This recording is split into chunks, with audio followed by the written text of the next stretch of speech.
Bonsoir, merci de vous joindre à nous pour ce nouveau journal de guerre au 304e jour de la guerre entre le Hamas et Israël. Voici les principaux faits qu'il fallait retenir de la journée à 19 h, heure de Beyrouth.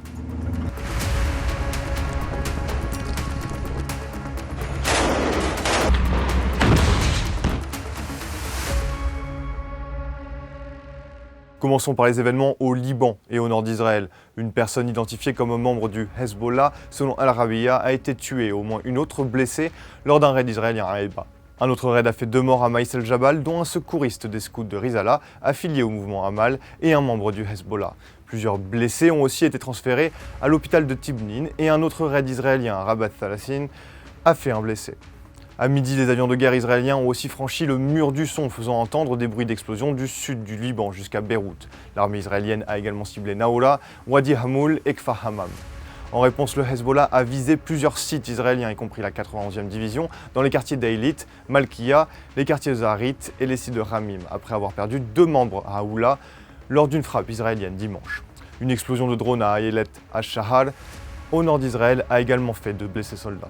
Dans la bande de Gaza, des frappes aériennes israéliennes ont ciblé Gazaville au nord, notamment le quartier d'Al-Sabra, mais aussi Deir el-Bala au centre et Ran Younes au sud. Selon des médias israéliens, 7 soldats auraient été blessés par un engin explosif vers Rafah, dont 4 grièvement. En Cisjordanie, de nombreux rapports ont fait état ces dernières semaines de violences sexuelles et de tortures à l'égard des prisonniers palestiniens. Dans ce contexte, l'ONG Amnesty International a qualifié ces actes de crimes de guerre et appelé le bureau de la Cour pénale internationale à enquêter sur ces faits, remettant en cause la crédibilité du système judiciaire israélien à enquêter sur les allégations de torture contre des Palestiniens dans le passé. Le bilan humain depuis le début de la guerre à 19 h, heure de Beyrouth, selon les derniers chiffres du ministère de la Santé de Gaza, au moins 39 623 personnes ont été tuées dans les assauts et les bombardements israéliens. De plus, 91 469 personnes ont été blessées à Gaza. Du côté israélien, environ 1200 personnes sont mortes et ont officiellement été enregistrées comme décédées par l'État hébreu depuis le début de novembre 2023. Cependant, l'armée israélienne a annoncé au moins 328 soldats tués depuis le début de l'opération terrestre à Gaza. À l'international, le haut-commissaire de l'ONU aux droits de l'homme, Volker Turk, a appelé lundi à agir d'urgence pour éviter un conflit plus large au Moyen-Orient. Il a notamment exhorté toutes les parties ainsi que les États ayant une influence à agir d'urgence pour une désescalade.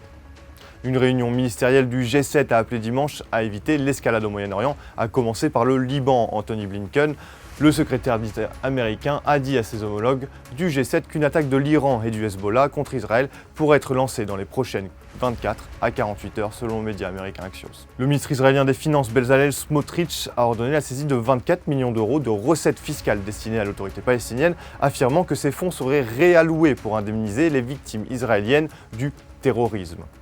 C'est la 5e fois selon ce ministère qu'il saisit des fonds de l'autorité palestinienne, affirmant lutter de cette manière contre le terrorisme. C'est tout pour le récapitulatif d'aujourd'hui. Rendez-vous demain pour un nouveau tour d'horizon de la situation. D'ici là, restez connectés sur notre site www.icbeyrouth.com ou dans la section guerre Israël-Hamas et surtout nos réseaux sociaux.